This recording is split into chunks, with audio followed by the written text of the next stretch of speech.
I'm Jeff Hager, and Republicans here in Maryland are looking past the top of the ticket to a potential red wave on Election Day and a visit by President Biden. With a potential red wave coming on Election Tuesday, President Joe Biden is visiting a strongly blue state in Maryland, and Republicans are dismissing his bid to rally Democrats into voting for Democrats.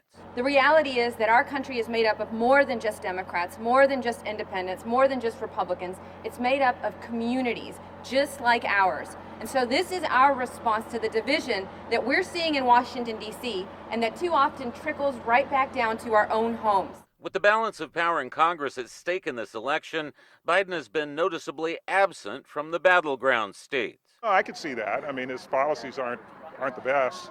They're not very popular. He's not governing the way he said he was going to govern. He's not governing as a centrist, and he's listening to the extremes of his party, and that's a challenge, I think, for most people.